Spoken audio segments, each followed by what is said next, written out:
ನಾಡಪ್ರಭು ಕೆಂಪೇಗೌಡರು ಕಟ್ಟಿರ್ತಕ್ಕಂತಹ ಬೆಂಗಳೂರು ನಗರ ಕಾಲಕ್ರಮೇಣ ಬೇರೆ ಬೇರೆ ಕಾಲಘಟ್ಟಗಳಲ್ಲಿ ಬೇರೆ ಬೇರೆ ಆಡಳಿತಗಳನ್ನು ಕಂಡಿದೆ. ಸ್ವಾತಂತ್ರ್ಯ ಬಂದ ನಂತರದಲ್ಲಿ 1963ನೇ ಇಸವಿಯಿಂದ ಬೆಂಗಳೂರು ನಗರವನ್ನು ಒಂದು ಪೊಲೀಸ್ ಕಮಿಷನರೇಟ್ ಆಗಿ ಬದಲಾವಣೆ ಮಾಡಲಾಗಿದೆ. ಅದಾದ ನಂತರದಲ್ಲಿಯೂ ಕೂಡ ಇದುವರೆಗೆ ಬೆಂಗಳೂರು ನಗರದಲ್ಲಿ 36 ಹಿರಿಯ ಪೊಲೀಸ್ ಅಧಿಕಾರಿಗಳು ಬೆಂಗಳೂರು ನಗರ ಪೊಲೀಸ್ ಆಯುಕ್ತರಾಗಿ ಕರ್ತವ್ಯಗಳನ್ನು ನಿರ್ವಹಿಸಿದ್ದಾರೆ. ಬೇರೆ ಬೇರೆ ರೀತಿಯಲ್ಲಿ ಬೆಂಗಳೂರು ನಗರ ಬದಲಾವಣೆಯನ್ನು ಕಾಣ್ತಾ ಬಂದಿದೆ. ಇವುಗಳೆಲ್ಲರ ಹಿನ್ನೆಲೆಯಲ್ಲಿ ಈ ಹಿಂದೆ ಬೆಂಗಳೂರು ನಗರದಲ್ಲಿ ಕರ್ತವ್ಯ ನಿರ್ವಹಿಸಿರ್ತಕ್ಕಂತಹ ಹಿರಿಯ ಪೊಲೀಸ್ ಅಧಿಕಾರಿಗಳೇನಿದ್ದರು, ಕಮಿಷನರ್ಗಳೇನಿದ್ದರು, ಅವರುಗಳ ಒಂದು ಸರಣಿಯನ್ನು ನಾವು ಯೂಟ್ಯೂಬ್ನಲ್ಲಿ ತರ್ತಾ ಇದ್ದೀವಿ ಪಾಡ್ಕಾಸ್ಟ್ ಮುಖಾಂತರ.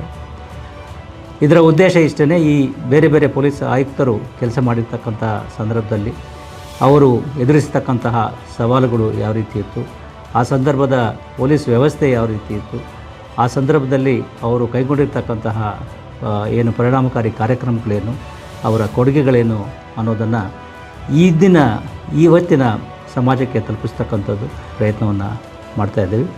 ಇದಕ್ಕೆ ನಾವು ನಮ್ಮ ಬೆಂಗಳೂರಿನ ನಿಮ್ಮ ಪೊಲೀಸ್ ಕಮಿಷನರ್ ಅಂತಕ್ಕಂಥ ಒಂದು ಟೈಟ್ಲನ್ನು ಕೊಟ್ಟು ಇದರಲ್ಲಿ ಪ್ರತಿ ತಿಂಗಳಲ್ಲಿ ಒಬ್ಬ ಹಿಂದಿನ ಬೆಂಗಳೂರು ನಗರದಲ್ಲಿ ಕೆಲಸ ನಿರ್ವಹಿಸಿರ್ತಕ್ಕಂತಹ ಪೊಲೀಸ್ ಕಮಿಷನರ್ಗಳ ಒಂದು ಸಂವಾದವನ್ನು ಇದರಲ್ಲಿ ಪ್ರಸ್ತುತಪಡಿಸ್ತಾ ಇದ್ದೇವೆ.